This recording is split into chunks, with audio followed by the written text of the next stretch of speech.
अगर किसी को आपस में बातचीत करनी हो 2-4 मिनट में चुप खड़ा रहता हूँ, कर लीजिए, पर बीच में मत बोलना।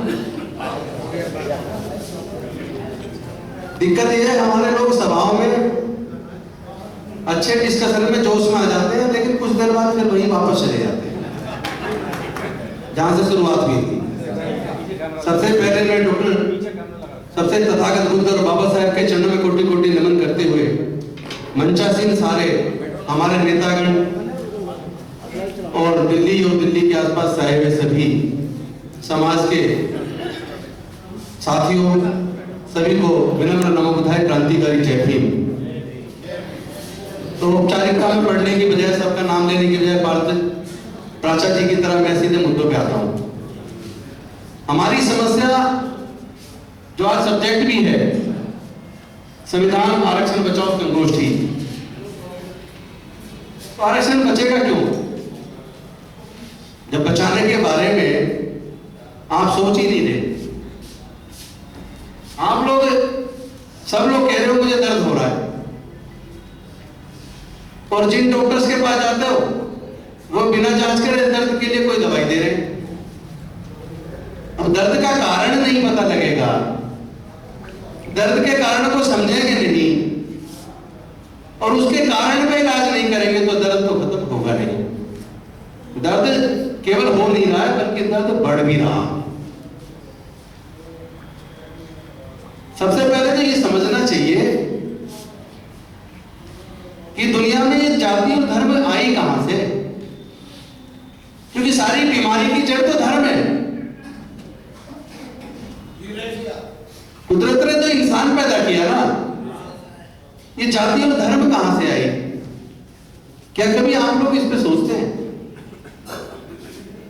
दुनिया को लगभग 550 साल पहले सिख धर्म मिला, दुनिया को लगभग 1400 साल पहले इस्लाम मिला, दुनिया को लगभग 2000 साल पहले ईसाई धर्म मिला, दुनिया को लगभग 2550 साल पहले बौद्ध धर्म मिला, दुनिया को लगभग 2600 साल पहले जैन धर्म मिला, दुनिया को लगभग 3500 साल पहले सनातन धर्म मिला। इससे पहले धर्म तो नहीं था लेकिन इंसान था। इस धर्म की जरूरत क्या है? कभी इस पर जरूर सोचो, लेकिन मैं उस पर थोड़ा कम बोलूंगा। मैं बीमारी की जड़ पे ही बात करूंगा। जब लगभग 3500 साल पहले सेंट्रल एशिया से आर्यंस भारत में आए और उन्होंने देखा यहाँ के लोग बड़े भोले भाले आपस में मिलजुल के रहते हैं, उन्होंने षड्यंत्र से हमारे लोगों के ऊपर हमला करके हमारा सब कुछ छीन कर हमारे लोगों को पहले तो गुलाम बनाया। फिर उन्होंने सोचा यार ये संख्या बहुत ज्यादा है, जिस दिन को समझ आ गई ये वापस सब कुछ छीन लेंगे, तो उन्होंने फिर हमें हजारों जातियों में बांट दिया। और वो जातियों में ऐसा बांटा, ये उनकी काबिलियत है, वैसे इसकी तारीफ करनी पड़ेगी। अमेरिका में जातियां नहीं है, जर्मनी में जातियां नहीं है, फ्रांस में जातियां नहीं है, इंग्लैंड में जातियां नहीं है, ऑस्ट्रेलिया में जातियां नहीं है, न्यूजीलैंड में जातियां नहीं है, जापान में जातियां नहीं है, चाइना में जातियां नहीं है, कोरिया में जातियां नहीं है, रसिया में जातियां नहीं है। ये केवल भारत और भारत के सब कॉन्टिनेंट में क्यों है? और इनको किसने बनाया? और इससे फायदा किसको हुआ? जाति बनाने वाले को या जिन जातियों को बनाया उनको? इसमें थोड़ा सा कभी सोचो। हम लोग सब्जेक्ट की गंभीरता को समझते नहीं है, मुद्दे पर जाने की बजाय ऊपर ऊपर घूम रहे हैं। अभी तो आप ये सोचो ना, आपको क्या करना है, कैसे करना है, इस बात को तय कौन कर रहा है? आपके बच्चे के जन्म से होके लेके मरने तक की सारी व्यवस्थाओं को कोई दूसरा व्यक्ति तय कर रहा है। आप लोग का बच्चे का जन्म हो तो भी किसी के पास जा रहे हो पूछने, और जब वो मर रहा है तब भी किसी और से संस्कार करवा रहे हो। और वो संस्कार हमें गुलाम बनाए रखना चाहते हैं। हम उस लाठी को तेल पिला रहे हैं जो लाठी हमारे सर पर फोड़ रही है। हम उस जगह चंदा चढ़ा रहे हैं जिस चंदे से तलवारें खरीद के हमारे बच्चों की हत्या की जाती है। बचना किससे है? रास्ता किससे पूछ रहे हैं? रास्ता तो हमारे अपने पास है। डॉक्टर बाबा साहेब अम्बेडकर रास्ता बता के गए, हम उस पर नहीं चले। कांसीराम साहब ने रास्ता बताया, हम उस पर नहीं चले। देखो उनकी सफलता क्या है, ये उनकी सफलता है कि हम लिख रहे दी ग्रेट चमार, दी ग्रेट वाल्मीकि, ये उनकी सफलता है। यानी हम भी उन्हीं को उसी व्यवस्था को जिताए रखना चाहते हैं।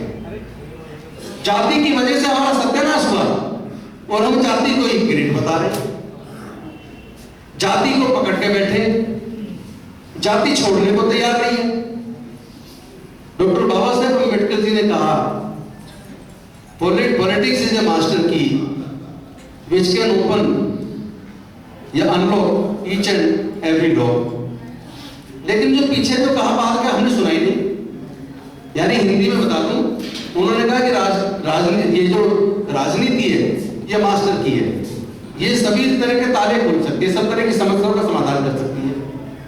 हमने इतना सुनकर राजनीति के चक्कर में पड़ गए। पर जो उन्होंने बाद में ये भी तो कहा कि जिस समाज की जड़ें मजबूत होती हैं, जो समाज मजबूत होता है उसकी राजनीति मजबूत होती है। उस वाली बात को हमने सुनाई नहीं और हम राजनीति की चाबी के पीछे पड़ गए। वो बात हम तो सुन नहीं पाए, लेकिन वो बात आरएसएस ने सुन ली, उनके लोगों ने भी सुन ली और उन्होंने वो जो चाबी इतनी भारी भरकम है कि उस चाबी को किधर घुमाना है, कौन सा ताला खोलना है, वो इतनी भारी भरकम है, उसके लिए एक मजबूत ग्रिप चाहिए, मजबूत ग्रिप जिसे कहते हैं समाज। तो हमने वो ग्रिप मजबूत नहीं बनाई, उन्होंने वो ग्रिप मजबूत बनाई, जिसको आज आप आरएसएस के रूप में जानते हैं। क्या बीजेपी या उसके नेताओं में किसी की हिम्मत है जो आरएसएस की बात को टाल दे? क्या हमारे समाज और हमारे सामाजिक संगठनों में इतनी ताकत है कि हमारे संगठनों की बात को कोई मान ले? यही फर्क है बस। जो हमारे महमूद प्राचा मेरे दोस्त अभी बोल रहे थे, मैं उसी बात को आगे बढ़ा रहा हूं।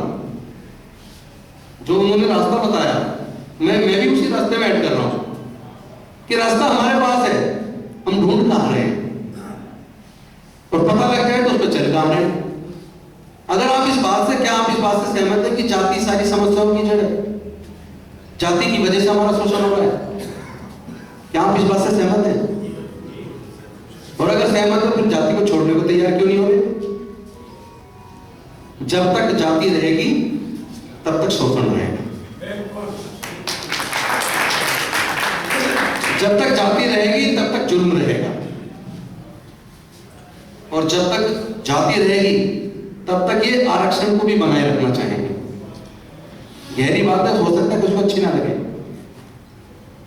आरक्षण अब केवल नाम रह गया, आरक्षण में बचा कुछ नहीं है। पूछो कैसे? ये सब क्यों किया इन्होंने? ये सब क्यों किया, इसकी जड़ में जाके समझने की जरूरत है।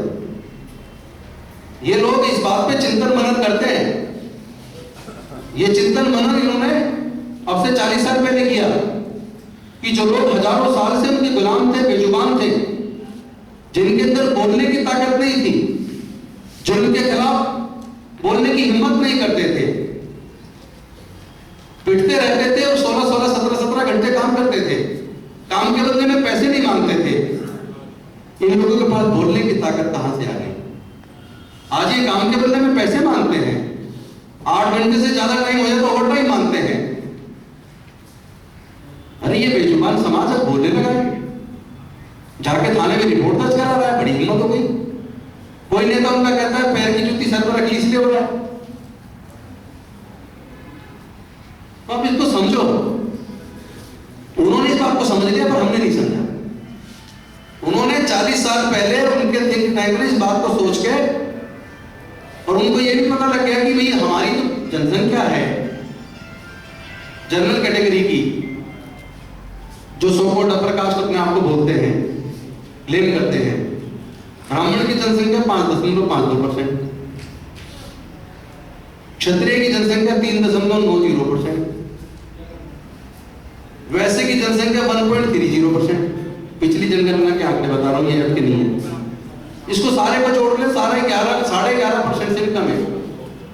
और उन्हें इस बात का पता है कि हम 11.5% से भी कम है।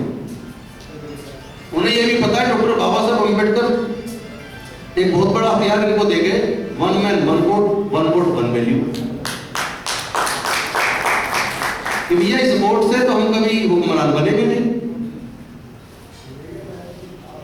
क्योंकि उससे कहीं ज्यादा जनसंख्या तो मुस्लिम की है, उससे कई गुना ज्यादा जनसंख्या ओबीसी की है, उससे कहीं ज्यादा जनसंख्या एससी की है, एसटी की है।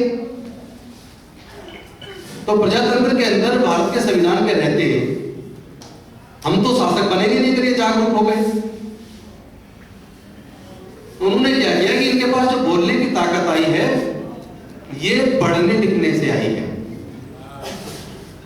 इनके पास जो बोलने की ताकत आई है ये सरकारी नौकरियों की वजह से आई है, क्योंकि हजारों साल इसलिए नहीं बोल पाए, ये इतनी लंबी गुलामी पूरे दुनिया में किसी की नहीं रही।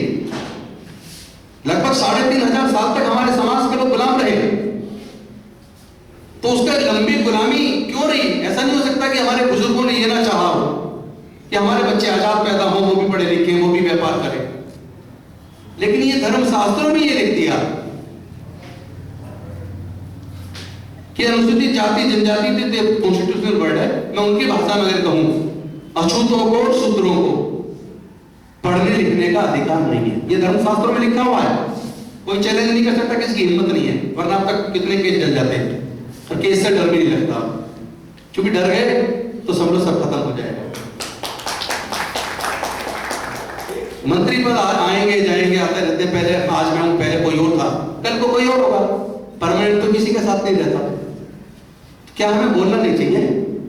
क्या अपने समाज के अधिकारी के लिए हमें लड़ना नहीं चाहिए? बोलना पड़ेगा, लड़ना पड़ेगा। अभी डरने का समय नहीं है, डर गए तो आने वाले बच्चों का भविष्य अंधकार में हो जाएगा। समाज का भविष्य अंधकार में हो रहा है, क्योंकि उन्होंने चिंतन कर लिया और समझ लिया कि समाज में जो बोलने की ताकत आई है ये पढ़ने लिखने की और नौकरी की वजह से आई है। और ये लंबी गुलामी इसलिए चली क्योंकि हजारों साल तक धर्मशास्त्रों में लिखकर, आज बाबा साहब का संविधान है, पहले जो देश चलता था मनुस्मृति से चलता था। मनुस्मृति खरीद कर पढ़ लेना, उसके अंदर लिखा हुआ है ब्राह्मण का काम पढ़ना पढ़ाना, कर्मकांड करना, यज्ञ करना और दान देना। क्षत्रिय का काम रक्षा सुरक्षा, दान लेना, दान देना, यज्ञ करवाना। वैश्य का काम खेती करना, व्यापार करना, दान लेना, दान देना। शूद्र के लिए कोई अधिकार उसमें लिखा ही नहीं है, उसमें लिखा है शूद्रों का काम है बाकी के तीनों वर्णों की सेवा करना। केवल इस चूंकि धर्मशास्त्रों में लिख दिया, इसलिए हजारों साल तक हमारे लोग ज्ञान से वंचित रहे, हजारों साल तक हमारे लोग व्यापार से वंचित रहे। और इसके ऊपर बड़ा सटीक गुलामगिरी में आपने देखा होगा, ज्योतिबा फुले जी ने लिखा है, ज्ञान बिना मति गई, मति बिना नीति गई, नीति बिना गति गई, गति बिना धन गया, और धन के अभाव में हम सब लोग गुलाम हो गए। और ये सारा जो कुछ नुकसान हुआ है केवल हमें ज्ञान ना मिलने की वजह से हुआ है। तो धार्मिक बंदिश से जो ज्ञान अर्जित करने में बंदिश थी, व्यापार में बंदिश थी, इस वजह से हमारी ये गुलामी लगभग 3500 साल चली है। लेकिन भगवान डॉक्टर बाबा साहब अम्बेडकर जी का, जिन्होंने अपने पूरे जीवन के बलिदान से, संघर्ष से, तपस्या से, अपने ज्ञान से, बुद्धि विवेक से हमारे लोगों को हजारों साल की गुलामी से आजादी दिला दी। तो उन्हें समझ में आ गई जो बाबा साहब ने रिजर्वेशन दिया और पढ़ने का मौका दिया, तो ये लोग जो हजारों साल हमारे गुलाम रहे, बेजुबान, जो कभी बोलते नहीं थे, ये पढ़ लिख कर नौकरी में आए और नौकरी से इनके घरों में कुछ पैसा आया और पढ़ने से बुद्धि आई, इसलिए अब ये लोग अपने हक की बात करने लगे, बोलने लगे। तो उन्होंने सोचा फिर इनका बोलना बंद कैसे करें, इनको फिर से गुलाम कैसे बनाए। तो वहीं पे उन्होंने प्लान कर लिया कि एक ही तरीका, इनसे शिक्षा को छीन लो और दूसरा इनसे नौकरी छीन लो। तो उन्होंने क्या किया, बड़े व्यवस्थित तरीके से शिक्षा को हमसे छीन लिया और इतने अच्छे व्यवस्थित तरीके से, इतनी चतुराई से छीना कि हमें यह पता भी नहीं चला कि हमसे शिक्षा छीन गई। अब वो कोई हो सकता है, कह सकता है जी शिक्षा तो नहीं चाहिए, कोई भी पढ़ ले, कह सकता है ना। पर सच्चाई ये है कि पहले तो इन्होंने ये देख लिया कि आज आप भी सर्वे कर सकते हैं, देश में जितने ब्यूरोक्रेट्स हैं, जितने हाईकोर्ट सुप्रीम कोर्ट के जजेज हैं, जितने सीनियर इंजीनियर्स, डॉक्टर्स हैं, एडवोकेट्स हैं, सब सरकारी स्कूल से पढ़े हैं। तो उन्होंने देख लिया कि सरकारी स्कूल में काबिलियत है और सरकारी स्कूल में भी इन्हें जाने से तो रोक नहीं सकते। तो इसका एक ही तरीका, सरकारी स्कूलों को कमजोर करो और प्राइवेट स्कूल खोलो। 40 साल पहले इस षड्यंत्र पे काम करना शुरू हुआ और आज उसका असर यह है कि पूरे देश के अंदर सरकारी स्कूल बेहद कमजोर स्थिति में, जहां 50 टीचर चाहिए वहां 15 टीचर है, पढ़ने का माहौल नहीं है। इस हालात में उन्होंने सरकारी शिक्षा को ले जा दिया और प्राइवेट स्कूल खोलते चले गए, प्राइवेट कॉलेज खोलते चले गए। जिसके पास पैसा है, आप खुद ही बता दो जितने लोग बैठे हैं, जो भी सक्षम है अपने उनके सबके बच्चे प्राइवेट में पढ़ रहे होंगे। तो जो भी सक्षम है वो ये चाह रहा है कि मेरा बच्चा प्राइवेट में पढ़े। मैं दिल्ली की बात नहीं कर रहा, केवल पूरे देश की बात कर रहा हूं। तो जिसके पास पैसा वो प्राइवेट को प्रेफर कर रहा है, क्योंकि सरकारी स्कूलों को देश की सरकारों ने, राज्य सरकारों ने इस लायक छोड़ा ही नहीं कि वहां से बच्चे पढ़ के कामयाब हो पाए। और सिर्फ इसलिए किया क्योंकि अगर ये पढ़ जाएंगे तो हमारे बच्चों के सामने मुकाबले में खड़े हो जाएंगे। इतने कम समय में इन्होंने मुकाबले में भी हमें पीछे छोड़ दिया है। वो इस बात को मानते हैं, वो बेशक कहे मेरिट नहीं है इनके पास, लेकिन वो जानते हैं इनके पास मेरिट बहुत ज्यादा है। पिछले 6 साल का रिकॉर्ड देखो सिविल सर्विसेज का, 4 बार, 6 में से 4 बार ओबीसी, 2 बार एससी, 2 बार ने टॉप किया है।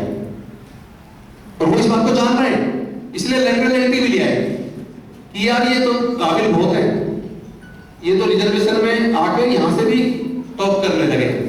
तो लेटरल एंट्री से लाओ, वहां कोई रिजर्वेशन ही नहीं है, ना रहेगा पास, ना बजेगी बांसुरी। 4th क्लास एम्प्लॉयमेंट हमारे सबसे ज्यादा थे, वहां पर उन्होंने ठेकेदारी प्रथा लागू कर दी। 5th पे कमीशन में 4th क्लास एम्प्लॉयमेंट को बैन कर दिया, या 4th क्लास एम्प्लॉयमेंट नहीं होगा, सब आउटसोर्स होगा। और धीरे धीरे बाद में बाकी नौकरी भी, क्लास 1 तक की नौकरी भी कॉन्ट्रैक्ट पे।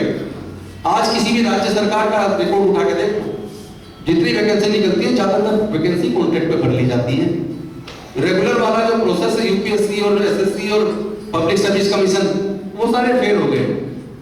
जहां फेल हो गए कहूं या कहूं फेल कर दिए गए षड्यंत्र के तहत। तो आप ये मान लो हमारे लोग नौकरी की वजह से थोड़े सक्षम हुए थे, और लेकिन आज हमारे लोगों से नौकरी छीन ली है। अब नौकरियां बची नहीं है, आपके लोग नौकरियों में आ नहीं पाएंगे।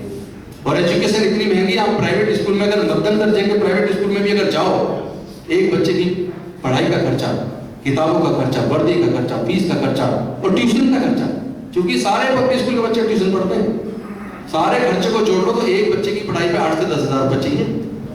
2 बच्चों को सीधा 15 से 20 हजार रुपया। हमारे 98% परिवार ऐसे हैं जिनके पूरे परिवार की इनकम 15 से 20 हजार रुपये के बीच है। तो क्या हमारे बच्चे प्राइवेट स्कूल में पढ़ पाएंगे? जिनके बच्चों का इंजीनियरिंग में एडमिशन हुआ हो, वो जरा अपनी फीस निकाल के देखना बच्चे की। प्राइवेट की बात नहीं कर रहा हूँ, सरकारी इंजीनियरिंग कॉलेज में भी 2-2 लाख रुपए फीस है।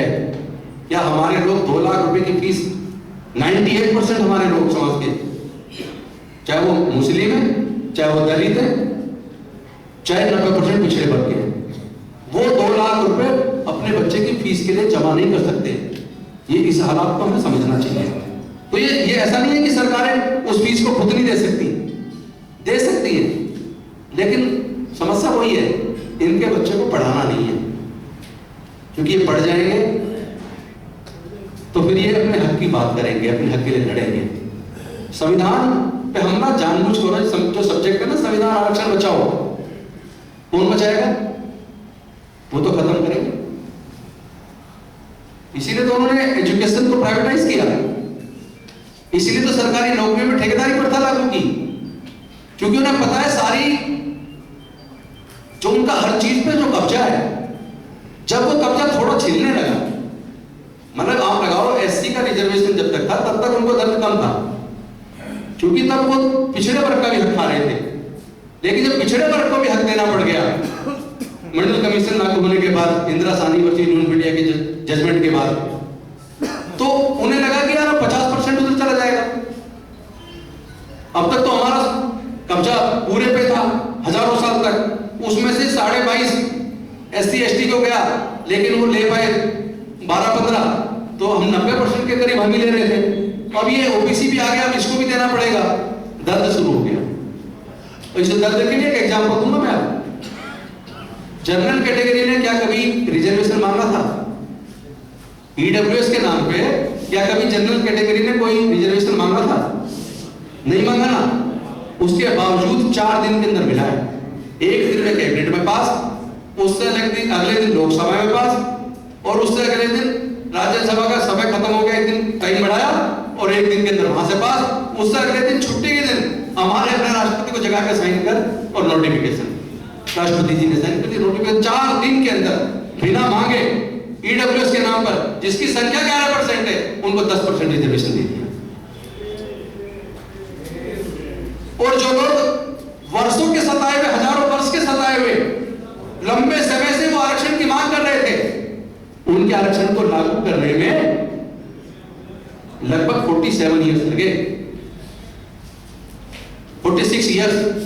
और उसमें कितने लोग ने कुर्बानी दी, कितने लोगों ने धरने प्रदर्शन किए, ये भी सोचो। और उनका जब लागू की घोषणा हुई, घोषणा होने के बाद कोर्ट ने स्टे कर दिया, सुप्रीम कोर्ट ने भी उसको डिसाइड करने में, आप खुद देख लो कितना टाइम लगा, 2-3 साल लगे। इस पे स्टे क्यों नहीं? उस पे तुरंत स्टे क्यों? जबकि भारत के संविधान में आरक्षण का आधार है 2 शब्द हैं। 2000 socially and educationally backward classes they are entitled to get benefit of reservation, यानी शैक्षणिक एवं सामाजिक तौर पर पिछड़ापन रिजर्वेशन का आधार है। और इस बात को मैं ये कहूं, क्या मैं ये कह दूं कि कोर्ट के जजेस नहीं जानते? वो तो पहले से जानते हैं, उसके बावजूद उस पर स्टे आज तक नहीं दिया। ये मानसिकता का सवाल है। अब कोई कहीं कंटेम्प्ट कर देंगे, भाई जब कंटेम्प्ट के डर से क्या सच बोलना छोड़ दें? क्या देश को ना बचाएं? क्या भारत को बचाने की जिम्मेदारी हमारी नहीं है? क्या अपने समाज को, उसके दर्द को दूर करने की जिम्मेदारी हमारी समाज की नहीं है? हम लोग जब नेता है समाज के, आप सबकी वजह से जीत के यहां तक आए हैं, तो आपकी बात को संसद में रखना, विधानसभाओं में रखना, कि हमारी जिम्मेदारी नहीं है? जो नहीं रख रहा है वो समाज के साथ गद्दारी कर रहा है। जो नहीं रख रहा है वो समाज के साथ साथ बाबा साहब के साथ और बाबा साहब के बनाए संविधान के साथ भी गद्दारी कर रहा है। क्योंकि ये रिजर्वेशन नहीं है, रिप्रेजेंटेशन है। We are representing our society in the assembly और इन द पार्लियामेंट, यानी हम अपने पूरे समाज को रिप्रेजेंट कर रहे हैं। जो लोग सांसद हैं या विधायक हैं, हम अपने पूरे समाज को रिप्रेजेंट कर रहे हैं संसद और विधानसभाओं में। पर क्या वास्तव में रिप्रेजेंट कर रहे हैं? क्या उनके दुख दर्द को वास्तव में उतनी मजबूती के साथ उठा रहे हैं? कुछ कारण है जो हमारे आनंद जी ने भी बोला, और मेरे हमसे पहले साथी लिलोटिया जी ने भी बोला। सच्चाई है कि अभी तो हम लोग आपस में नहीं बैठ पा रहे। मैं तो कई बार कह चुका है, कोई किसी भी पार्टी के हो, कम से कम समाज के नाते आपस में बैठ लिया करो, चाय वाय पी लिया करो साथ बैठ के। कम से कम ये तो रणनीति बना सकते हैं, जिस पार्टी में भी हैं उस पार्टी के साथ वफादारी करते हुए उस पार्टी में अपने समाज के मुद्दों को मजबूती से उठाएं। क्या दिक्कत है? तो ये षड्यंत्र कब चालू हुआ? मतलब पहली बार तो मिला 3500 साल बाद, और मिलने के ज्यादा से ज्यादा 30 साल बाद इस षड्यंत्र उसको खत्म करने का चालू हो गया। तो एक तरफ एजुकेशन हमारी खत्म कर दी, एक तरफ रिजर्वेशन शब्द रह गया, लेकिन रिजर्वेशन हमारा खत्म कर दिया, नौकरियां है नहीं। देश के प्राकृतिक संसाधन, खेत की जमीन, जल जंगल जमीन, पहाड़ों से होने वाला उत्खनन, नदियों से होने वाला उत्खनन, खनिज पदार्थ की खानों से होने वाला उत्खनन, जहां से अरबों खरबों रुपए पैदा होता है, क्या कोई अपनी मां के पेट से लेकर पैदा हुआ? ये तो नेचुरल है। उसमें तो बाई बर्थ हमारा हिस्सा होना चाहिए, लेकिन हमारा हिस्सा है कहां? चंद लोगों के कब्जे में सब कुछ। आज खुद सोचो ना, हम लोग व्यापार में क्यों नहीं आ पाए? हम शिक्षण संस्थानों के मालिक क्यों नहीं है? हम इंडस्ट्रीज के मालिक क्यों नहीं है? हम ट्रेड भी क्यों नहीं है? अरे जब हजारों साल तक रहने के लिए तो होते कहां से? और जब रास्ता संविधान से खुला, जेब खाली थी, जेब में पैसा तो था ही नहीं, व्यापार करने के लिए तो पैसा चाहिए। और देश की जितनी खेत की जमीन और जितने संसाधन थे वो पहले से कब्जा करे बैठे, हमें मिलेगा कैसे? एक तरीका मैं इस इत्तेफाक रखता हूँ उनकी बात है। जिस दिन हमारे समाज के लोग ये कह देंगे मैं जेल जाने को तैयार हूं, मुझे मेरे समाज का हक चाहिए, और नहीं देते तो मैं जेल जाने को तैयार हूं, जिस दिन ये संख्या बहुत ज्यादा लंबी की जरूरत नहीं है, बेकरार, जिस दिन हमारे समाज के लोग इस बात के लिए बेकरार हो जाएं कि जब तक मुझे मेरे समाज का हक नहीं मिलता मैं लड़ूंगा और मैं जेल जाऊंगा, जाके रहूंगा, मुझे जेल में डालो। जेलों में जगह नहीं है, जेल तो छोड़ो, घरों में जगह नहीं मिलेगी, इतनी जनसंख्या। लेकिन इस बात के लिए हमें लड़ना पड़ेगा, अपने लोग को जागरूक करना पड़ेगा। मुझे बड़ी तकलीफ हो रही थी जब मैं वहां बैठ के देख रहा था, हमारे ज्यादातर लोग आपस में बातचीत कर रहे थे, फायदा क्या मीटिंग का। और दूसरी बात जो वो बोल रहे थे हमारे आरपीआई का इतिहास, गौरवशाली इतिहास बता के, मुझे याद है मैं तो 6,500 लाख बोलता हूँ, वो 3.5 लाख बता रहे थे। वास्तव में बहनों ने बच्चों को जेल में जन्म दिया। अरे हमारा गौरवशाली इतिहास है, जब हमारे लोगों को मौका मिला तो डॉक्टर बाबा साहब अम्बेडकर ने भारत का संविधान लिख डाला, और जब हमारे लोगों को मौका मिला जोगिंदर नाथ नेहरू ने पाकिस्तान का संविधान लिख डाला। ये इतिहास है। हमारे लोग मरे हुए जानवर की खाल उतार के उसको गला के कलर करके उससे जूते बनाने की काबिलियत रखते हैं, उसी से सर का टॉप बनाने की, कैप बनाने की, हैट बनाने की, जैकेट बनाने की, बेल्ट बनाने की, पर्स बनाने की काबिलियत रखते हैं। हमारे लोग कपास से धागा, धागे से कपड़ा बुनने की काबिलियत रखते हैं। हमारे लोग मिट्टी से बर्तन बनाने की काबिलियत रखते हैं। दुनिया के अंदर जितनी इमारतें हमारे लोग तो बनाते हैं। तो निर्माण का काम हम कर रहे हैं, उत्पादन का काम हम कर रहे हैं, फिर भी कह रहे मेरिट नहीं है। बिल्कुल उन्होंने सही कहा, मेरिट है ही हमारे लोगों में।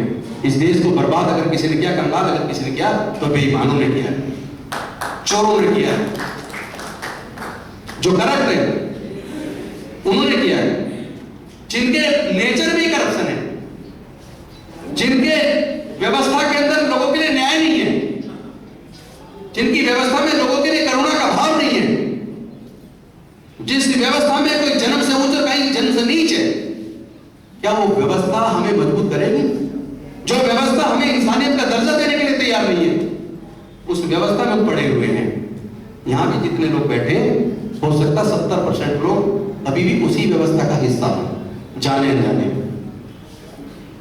हमें उस व्यवस्था से बाहर निकलना पड़ेगा। भंडारी जी जो बोल रहे थे वो ऐसे ही नहीं बोल रहे थे। भाई हिंदू धर्म का अगर सही मायने में अध्ययन करना हो तो बाबा साहेब की लिखी जो एक भाषण था 1935 में जो देना था जाति तोड़क मंडल के सामने, जिसको देने से उन्होंने मना कर दिया क्योंकि वो उसमें बदलाव चाहते थे। बाबा साहब ने कहा मैं एक कोमा मात्रा नहीं बदलूंगा। फिर बाद में किताब के रूप में छपा एनहिलेशन ऑफ कास्ट, जाति का नाश। जाति का नाश जब तक नहीं होगा भारत का विकास तब तक नहीं होगा। समय आ गया जाति को खत्म करने का। वो करेंगे नहीं क्योंकि उन्होंने जाति बनाई, उससे उन्हें फायदा हो रहा है, और हमें जाति खत्म करना चाहिए, इससे हमें फायदा होगा, पर हम खत्म करना नहीं चाह रहे। हम कह रहे दी ग्रेट चमार, दी ग्रेट वाल्मीकि। तो जाति कब से ग्रेट होगी भाई? इस जाति की वजह से हमारा उत्पीड़न हुआ है, इस जाति की वजह से हमारी सारी बर्बादी हुई है। हमारे पास अगर देश के संसाधन में हिस्सा नहीं है तो इस जाति की वजह से। और जिस व्यवस्था में, जो व्यवस्था वर्ण की और जाति के आधार पर बटी हो, जिसमें नेचुरल रिसोर्सेज भी जाति के हिसाब से दिए जाते हो, उससे न्याय की उम्मीद कर रहे हो? जहां समता, मैत्री, भाईचारे के लिए स्थान ना हो, जहां जाति और धर्म पूछ के हत्याएं की जाती हो, देश में नफरत पैदा करने वाले लोग मजबूत हो रहे हैं और देश में समता चाहने वाले लोग कमजोर हो रहे हैं। कारण क्या है इसका? ये जाति है।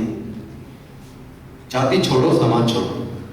अब समय आ गया है, जल्दी से जितना जल्दी हम जातियों को तोड़ेंगे, आपस में रोटी बेटी का रिश्ता करेंगे, उतनी जल्दी हम इस गुलामी से बाहर निकलेंगे, उतनी जल्दी बाबा साहब के संविधान को भी और आरक्षण को भी बचाने के लिए लड़ने की जरूरत नहीं पड़ेगी। वो जबरदस्ती देंगे, क्योंकि बाबा साहब ने सेपरेट इलेक्टोरल मांगा था। ये रिजर्वेशन जो दिया, ये जबरदस्ती दिया, केवल ये नहीं मांगा था। वो जानते थे इसका कितना गलत परिणाम होगा, इसीलिए उन्होंने कहा था कि आज 24 सितंबर 1932 को इस पूना पैक्ट को करने के बाद मेरा मन इतना दुखी है, मन कर रहा है कि मैं बिजली के खंभे से चिपक के अपनी जान दे दूं। क्योंकि वो जानते थे अब जो व्यवस्था बनेगी इसमें जो लोग जीत के जाएंगे वो अपने समाज के लिए वहां जाने के बाद बोल नहीं पाएंगे, क्योंकि उनको चुनने में दूसरे लोग की भागीदारी होगी। लेकिन उस समय आ गया उस लड़ाई को लड़ने का। या तो खुश हो जाओ कुर्सी पे बैठ के, मैं MP बन गया, मैं MLA बन गया, मैं मंत्री बन गया, फिर तो खत्म है सब कुछ। धीरे धीरे हमारा एजुकेशन चला गया है, हमारा रिजर्वेशन चला गया है, अब समय आ गया बोलने का। खुश होकर मत बैठो कुर्सी पे बैठ के, अब तो कहो हमें हिस्सा चाहिए, हमें भागीदारी चाहिए। इस लड़ाई को आगे बढ़ाने का समय है और इसके लिए निश्चित तौर पर हमें बार बार बैठना चाहिए, कड़ी से कड़ी जोड़नी चाहिए। मैं जन्मोत्सव कमेटी का इसके लिए आभार व्यक्त करता हूँ कि उन्होंने इतना महत्वपूर्ण विषय रखा और हम सबको बैठ के इस पर चर्चा करने का मौका दिया।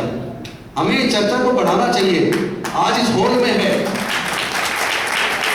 महीने बाद नीचे होना चाहिए कि उस पर जगह ना बचे, नीचे भी इतने लोग आ जाएं। उसके बाद रामलीला मैदान होना चाहिए और उसके बाद फिर पूरे देश के ऐसे मैदानों में सब जगह होना चाहिए। पूरे देश को अपने लोगों को एकजुट करने की जरूरत है। संख्या आपकी भारी, जेब उनकी भारी, ये समझ नहीं आया। हम अपनी ताकत को पहचान ही नहीं रहे। अरे भाई अपनी ताकत को समझो, अपनी संख्या को अपनी ताकत बना लो। हम लोग पूरा देश में जनसंख्या 135 करोड़ है और 135 करोड़ में से लगभग 115 करोड़ बहुजन है। इसका मतलब भारत के लिए दुनिया के सबसे बड़े कंज्यूमर्स में से हम एक हैं और अगर दुनिया के सबसे बड़े कंज्यूमर्स में से हम एक हैं तो दुनिया की सबसे बड़ी आर्थिक शक्ति बनने की ताकत हमारे अंदर है। अपने अंदर झांक के देखो हम हैं क्या। हमारा गौरवशाली इतिहास है, हम लोगों ने इतिहास लिखा है, लेकिन हम अपने इतिहास को पढ़ते नहीं, अपने बुजुर्गों की सांस्कृतिक विरासत को भूल गए। सम्राट अशोक के टाइम पर म्यांमार से लेकर काबुल कंधार तक, अफगानिस्तान तक पूरा भारत बौद्ध में था और बुद्ध के धर्म में समता, मैत्री, भाईचारा और न्याय, प्रज्ञा, करुणा, शील। अरे जहां समता, मैत्री और भाईचारा, न्याय है, उसमें जाने की बजाय जहां जाति के आधार पर सब कुछ बटा हुआ है उसमें पढ़े हो। बाबा साहेब की बात तो कम से कम मान लो। सब कहते हैं मैं बाबा साहेब को मानूंगा, पर बाबा साहेब की बात को नहीं मानूंगा, ये बात समझनी है। उन्होंने कहा था जब तक जाति में बने रहोगे तब तक शोषण बना रहेगा, इसीलिए इस बात को जानते थे और उन्होंने 14 अक्टूबर 1956 को बुद्ध के धम्म की दीक्षा ली। और बुद्ध का धम्म हमारे बुजुर्गों की सांस्कृतिक विरासत है। हमारे बुजुर्गों का धम्म भारत से पूरी दुनिया में क्या 56 देशों में बौद्ध धर्म है। यूएनओ की स्टडी बता रही है 2050 तक आधे से ज्यादा यूरोप बौद्ध बन जाएगा। आज की डेट में दुनिया में जितने फिल्म कलाकार हैं 67% बौद्ध हैं। हम अपने इतिहास को नहीं पढ़ रहे, जान नहीं रहे। अरे हम कोई धर्म परिवर्तन की बात ही नहीं कर रहे, हम तो कह रहे धर्म परिवर्तन करने की जरूरत नहीं है। बुद्ध का धर्म बाबा साहेब ने और हमारे पूर्वजों का धर्म है। हम अपनी सांस्कृतिक विरासत पर वापस आने की बात कर रहे हैं, हम तो धर्म वापसी करवा रहे हैं भाई। हमने संकल्प लिया है 2025 तक भारत के अंदर 10 करोड़ लोग को अपने बुजुर्गों की सांस्कृतिक विरासत में बुद्ध के धर्म में वापस लेकर आएंगे। बहुत लोग कहते हैं बड़ा खतरा उठा रहे हो। खतरा किस चीज का? जान का। रोज बस के नीचे आकर लोग मर जाते हैं। कोई पूछता है कितने मरे आज? तो मरना तो फिर सबको है। कोई नेचुरल डेथ मरेगा, कोई मार दिया जाएगा, कोई एक्सीडेंटल मरेगा, कोई बीमारी से मरेगा। मरना तो फिर सबको है। जो डर गया वो तो वैसे भी मर गया। वो शोले फिल्म का जो डायलॉग ऐसे ही नहीं है, जो डर गया समझो मर गया। डरना नहीं है, अब लड़ना है। न्याय के लिए, समता के लिए, मैत्री के लिए, भाईचारे के लिए, अपने समाज के हक और अधिकार के लिए। बाकी बात स्पेशल सब कॉन्टिनेंट सब प्लान, ट्राइबल सब प्लान 1979 में ट्राइबल सब प्लान आया, 78 में, और 1980 के अंदर शेड्यूल कास्ट सब प्लान आया। ये हम लोग वर्षों से सुन रहे हैं। इसके लिए हमने जंतर मंतर बहुत बड़ा प्रदर्शन किया जब तो मैं MLA भी नहीं था। मैं तो हर मुद्दे पे लड़ने को तैयार हूं, लेकिन पूरे देश में लड़ना पड़ेगा। पूरे देश की कोई सरकार हमारे लोगों के हक अधिकार देने को तैयार नहीं है। हमें लड़ना पड़ेगा। दिल्ली की सरकार ने कम से कम एक काम तो चाहिए, मैं राजनीति की बात नहीं कर रहा, कम से कम सरकारी स्कूलों को सुधार दिया, अस्पतालों को सुधार दिया। पूरे देश की सरकारें इसको करें, इसलिए दबाव बनाना पड़ेगा। और हमें तो जो कुछ भी मिला वो एजुकेशन से, रिजर्वेशन से मिला है, वरना तो हजारों साल की गुलामी झेली है। अभी हमें दबाव ये बनाना चाहिए कि जो सरकार अपनी जनता का एजुकेशन का और इलाज का खर्चा ना उठा पाए, ऐसी सरकार को सत्ता में बने रहने का कोई हक नहीं है। बच्चा किसी भी हाई, जितना मर्जी हायर एजुकेशन में जाए, उसकी पूरी की पूरी फीस का खर्चा उठाए ना सरकार, क्या दिक्कत है? और ना उठा पाए तो सरकार बहुत कमजोर है, तो सरकार के पास कुछ भी नहीं है। इस लड़ाई को लड़ना पड़ेगा इन्हीं शब्दों के साथ, इस आशा और उम्मीद के साथ कि आप सब लोग एकजुट होकर पूरे समाज को एकजुट करेंगे और जातियों के बंधन को तोड़कर, जातियों को तोड़कर समाज को एकजुट करके बौद्ध में भारत के निर्माण की तरफ आगे बढ़ेंगे। यही एक रास्ता है जो अल्टीमेट हमें बचाएगा। इसलिए बाबा साहब खुद का धम्म देंगे। बहुत बहुत